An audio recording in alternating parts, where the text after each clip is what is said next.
Assalamualaikum warahmatullahi wabarakatuh.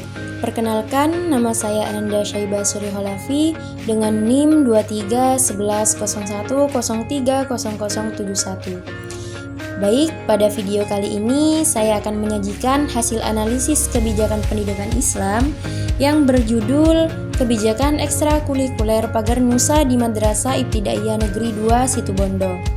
Saya di sini akan membahas profil lembaga, latar belakang kebijakan, isi kebijakan, hingga poin-poin keunggulannya. Baik, lokasi yang menjadi objek analisis dalam tugas ini adalah Madrasah Ibtidaiyah Negeri 2 Situbondo, yaitu madrasah negeri di bawah naungan Kementerian Agama yang menyelenggarakan pendidikan dasar setara SD dengan ciri khas Islam. Madrasah ini memadukan kurikulum nasional dengan nilai-nilai keagamaan, dan salah satu ciri khas kebijakannya adalah mengintegrasikan ekstrakurikuler Pagar Nusa sebagai bagian dari pembinaan karakter.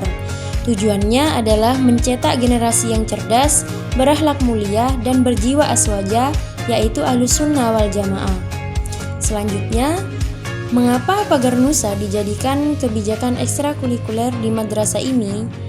Yang pertama, Pagar Nusa atau pencaksilat Nahdlatul Ulama lahir dari tradisi pesantren, sehingga sangat selaras dengan visi madrasah yang berbasis ke-NU-an.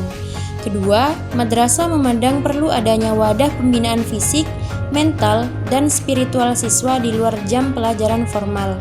Ketiga, kebijakan ini menjadi bagian dari implementasi pendidikan karakter, seperti akhlak, kedisiplinan, dan tanggung jawab, yang menjadi ciri khas pendidikan Islam. Dan keempat, kebijakan ini juga merupakan bentuk pelestarian budaya bela diri tradisional Nusantara yang bernapaskan ajaran Islam Ahlus Sunnah wal Jamaah. Selanjutnya, secara garis besar, isi kebijakan dari ekstrakurikuler Pagar Nusa di Madrasah Ibtidaiyah Negeri 2 Situbondo ini mencakup 4 hal.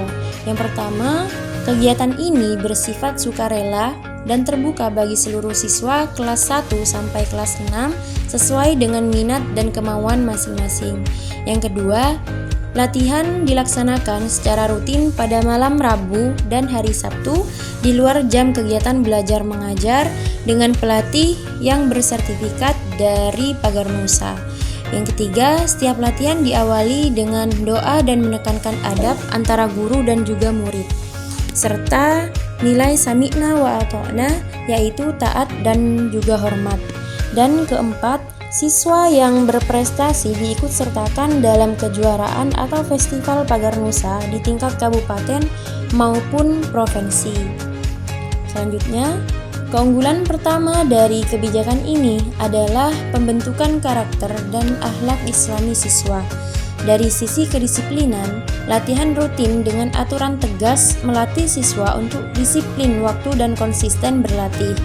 Dari sisi hormat dan adab, tradisi sungkem atau salam kepada pelatih menanamkan sopan santun terhadap guru dan orang yang lebih tua. Dan dari sisi pengendalian diri, ilmu bela diri sendiri mengajarkan siswa untuk menahan diri, tidak mudah marah, serta menggunakan kekuatan secara bijak. Selanjutnya, keunggulan kedua adalah penguatan jiwa sosial, ukhuwah, dan cinta tanah air. Latihan bersama mempererat ukhuwah Islamiyah antar siswa lintas kelas dan usia. Selain itu, Pagar Nusa juga memperkuat identitas ke-NU-an siswa sebagai bagian dari Islam Ahlus Sunnah wal Jamaah. Dan yang terakhir, siswa belajar mencintai serta melestarikan pencaksilat sebagai warisan budaya bangsa Indonesia. Keunggulan ketiga adalah pengembangan bakat, prestasi, dan kepercayaan diri siswa. Bagi siswa yang berminat pada bela diri, kegiatan ini menjadi wadah resmi untuk mengembangkan potensi non-akademik mereka. Kejuaraan yang diraih siswa juga mengangkat nama baik madrasah di tingkat kecamatan maupun kabupaten. Dan yang terakhir, pengalaman tampil serta bertanding membentuk mental percaya diri dan jiwa kompetitif yang sehat pada siswa. Yang terakhir ialah kesimpulan. Nah, sebagai kesimpulan, kebijakan ekstrakurikuler Pagar Nusa di Madrasah Ibtidaiyah Negeri 2 Situbondo merupakan bentuk konkret kebijakan pendidikan Islam yang tidak hanya berorientasi pada akademik, tetapi juga pada pembentukan akhlak, kedisiplinan, ukhuwah, identitas aswaja, dan pengembangan bakat siswa. Kebijakan ini menjadi contoh nyata bagaimana lembaga pendidikan Islam dapat memadukan tradisi pesantren dengan kebutuhan pendidikan karakter di era modern. Mungkin demikian presentasi yang dapat saya sampaikan. Kurang lebihnya mohon maaf. Terima kasih. Wassalamualaikum warahmatullahi wabarakatuh.